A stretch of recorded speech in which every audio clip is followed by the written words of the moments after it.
Hey there, this question is from Chris. And Chris says your post on Facebook yesterday about competition horses not reaching their full potential due to not being able to relax 100% rang true for me. I've seen it so many times. Have you ever worked with any that just mentally can't settle enough, or is it always surmountable? Your post describes this beautiful mare to a T. She's incredibly talented and very trainable when she's not on red alert and looking for danger in the environment. I've had her in my yard for 12 months almost. She passed a full vetting with x-rays before coming. I know things can change, but it's a start.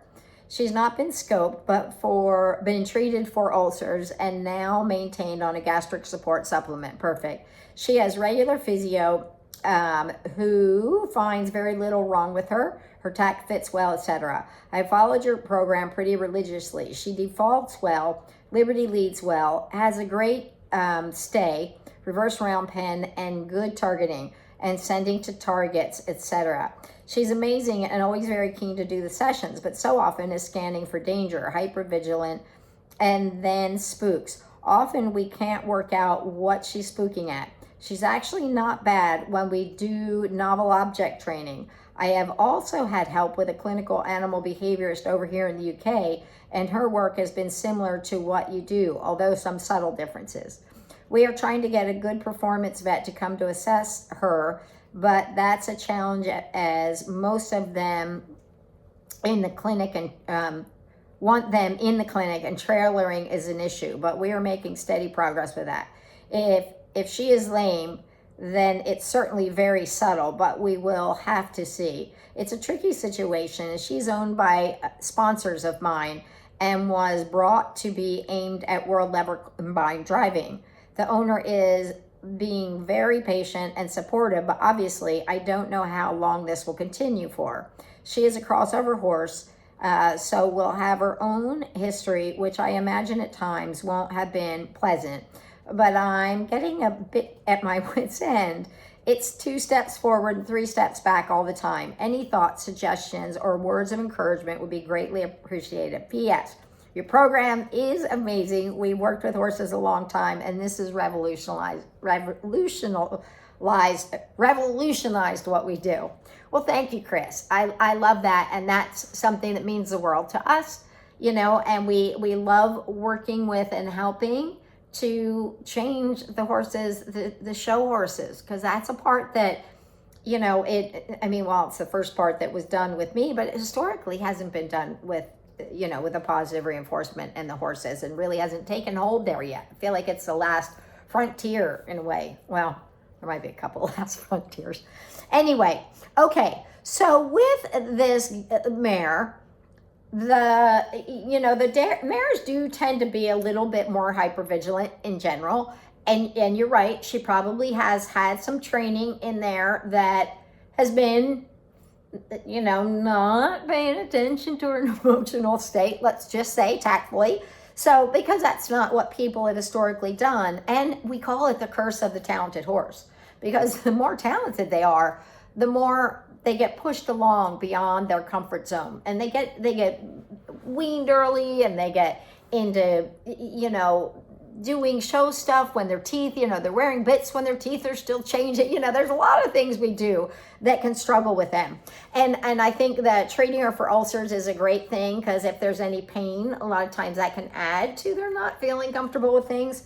One of the things that I would suggest with her, and I love that you're doing all the pieces because you've got a strong foundation there.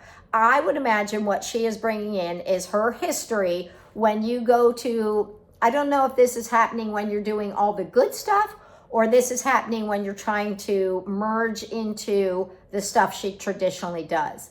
There's a horse we're working with now, and it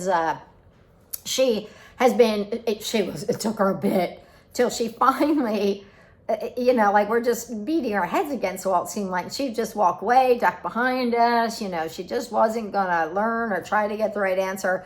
And finally, she decided she got it, and she was all in, and you're like, okay, that was a hard one. But then we've been kind of working on the pieces and some under saddle stuff. But we today thought, okay, well, let's now work to a little bit of jumping. So let's have her ignore the rider, just be on with tack and do A to B's with just Jessie and I on the ground, which she had done the past 2 days.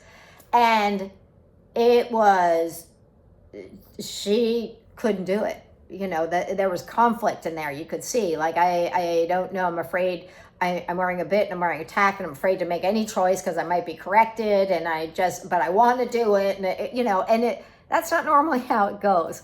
So we kind of realized, okay, let's back up to baby steps, and then we took the tack back off, and we're going to go back tomorrow and work with the ground first, and realize there's a lot of lessons in those latent learning. But today, when she was feeling, that this was too much, she was back to looking off, because she's one that would stare off, and she was back to looking off a bit and disengaging and wanting to go behind us. All of those little things that we recognized from her came out. So I think trying to bridge that gap a little slower will help. And it can seem, and if you can remind the sponsor that slowing down to go faster is key. And when she gets it, things will go far faster. But in this initial point, what she is saying emotionally, this is too much for me. And she has neural pathways that are super strong of doing it the old way, and the triggers are there somehow. Sometimes we can't see them directly, we don't know, but the triggers are still there.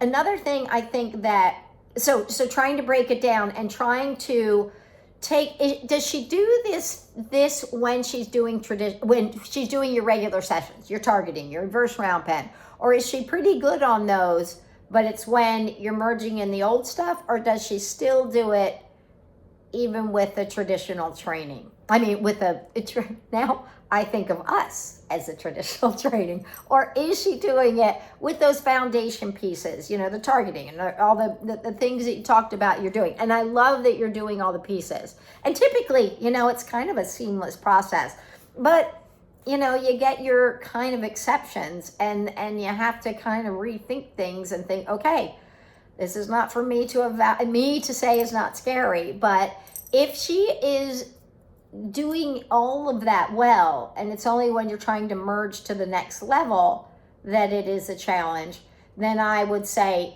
you're gonna, if you can do more of it with the positive reinforcement and come in that side door. If she's gone to cones and targets, then use cones and targets. That's kind of where we got back to. We're like, okay, we're got to go back to our basic pieces here, pull the targets out. And I would do that, and then try to slowly blend in, more slowly than typical, slowly try to blend in the pieces that are the traditional pieces. If she is still struggling when you're doing the targeting and stuff sometimes, I think that there is probably, there's still a trigger. There's some trigger in there, but it probably has more to do with people, but anyway, I would, in those situations, I would look for her to focus on you. So when you're walking, look for that little eye to be on you. Look for her, bridge and feed her for keeping an eye and focus and attention on you all the time. And making that, and taking the piece that is her piece, like if she stares off, then probably, this is how the horse we're working was. When she stares off, you can't get her back. She's not going to step off with you when you step off. She's not walking she's going to lag behind you a little bit and be a little slow to respond. So for her, we're saying, okay, you need to pay more attention to us, keep an eye on us, and then also bridging that movement as she kind of lets go and moves with us, or moves with us and stays with us and moves with us, make it more reinforcing for that. If she's one that gets a little lit up and a little big, because sometimes that's the other side of that equation, then they're, a little chaotic, then I would look for the slowing down and the being more meticulous, a little more thoughtful with what they're doing. But I want to encourage you, because we've dealt with all sorts of these different things, and we still comes up with ones that are new, but I do think you can get through it. I don't think that you cannot, I don't think that it is, Jessie just gave me a little note. It says, watch Ophelia avoidance behavior. It's a video, and this is a horse I'm talking about, is Ophelia. And and it's on Facebook. So we put up one on Facebook. It's about Ophelia. She's a gray horse, and she's lovely and very sweet, but she would go out and just spook at everything all the time. Now she's going and touching all the things. That's progress, but she's still at her home. We took her to the show once, and she did do okay, but we're in there like on target, things that not all show people want to do, but we helped her to say, we're doing this training that you love, and kept her head in the game. So keep us posted, Chris, because there is a way through it. We can get through it, and you can do it. So we're here to help you, and we're here for it.